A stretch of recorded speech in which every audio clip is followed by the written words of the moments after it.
Climbing shoes. Who are they? What are they? Why are they? Let's see if we can figure it out.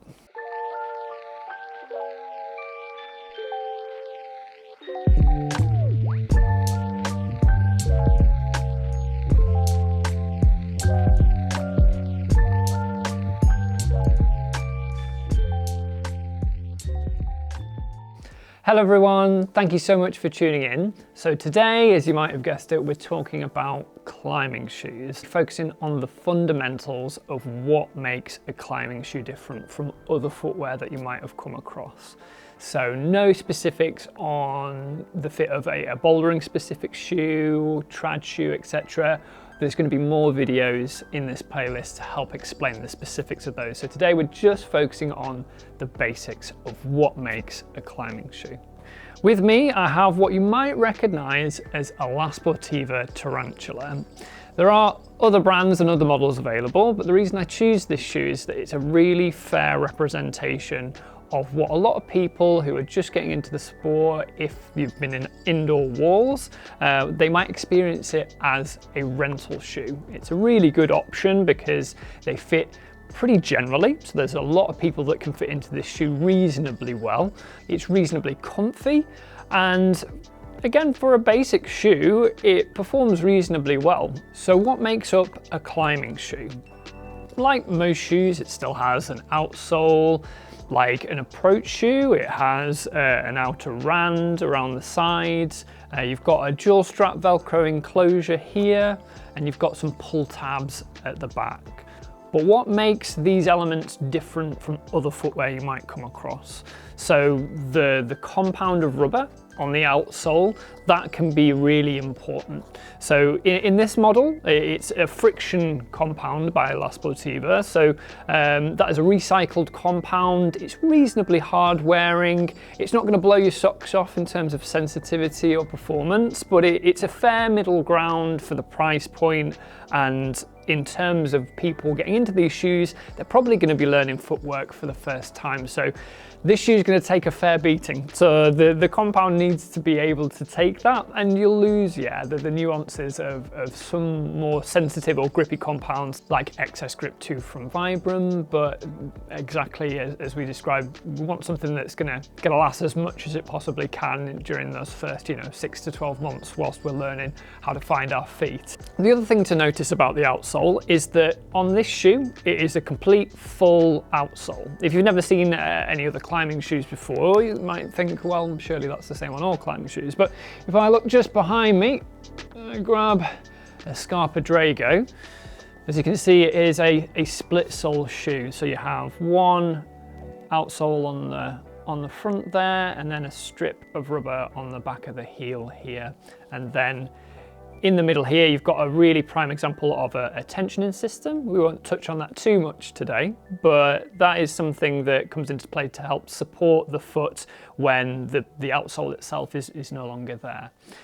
Once you get into climbing for a reasonable amount of time, you'll notice that not many people will be placing their feet underneath the arch of the foot. You'll be trying to place them mainly on the tips of the toes up here. So the fact that there is no rubber for placing your foot there, it won't matter, certainly if you're in a high performance bouldering shoe like the Drago LV.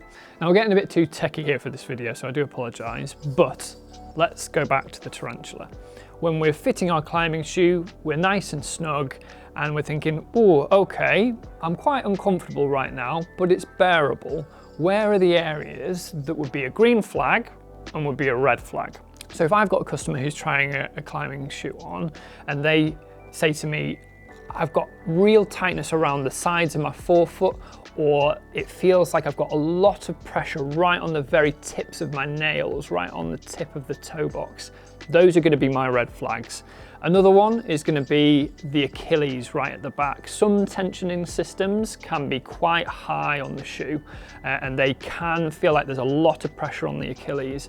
And if you feel like it's biting there, that's not something that's really going to stretch and give all that much. If there's a little bit of pressure, that's acceptable.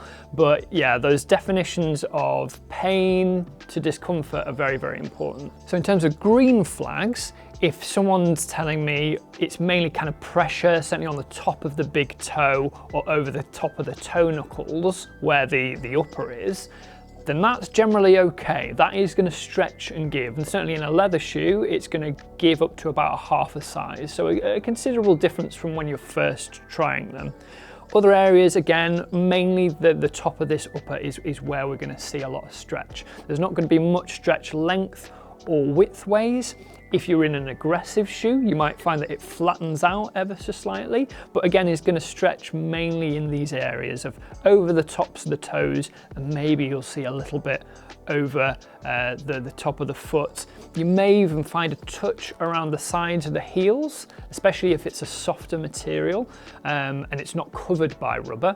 But again, this very much depends on the model of the shoe. Other elements to help keep the foot locked in are going to be the enclosure systems here. So obviously we've got a 2-strap Velcro enclosure on here, really nice and straightforward, 2 points of adjustment, and that just helps adjust the volume ever so slightly across the front and the top of the foot here, and is aiming just to keep the shoe as locked in as possible and snug to your foot.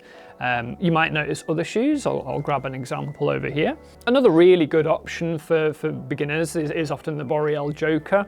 On this model, you'll notice that it has a lace-up enclosure. Pretty self-explanatory, but you'll notice that the laces go all the way down to the bottom, just above the toes here, and that is again to try and adjust the volume as much as possible. Laces giving you a little bit more adjustment. People tend to choose laces for longer days, for maybe sport or trad climbing, rather than for bouldering, just because with bouldering you're going to be taking your shoes off generally a lot more. The routes are more intense and shorter, so your footwear is generally going to try and be a little bit snugger, so you can get a little bit more out of it for those short bursts of aggression.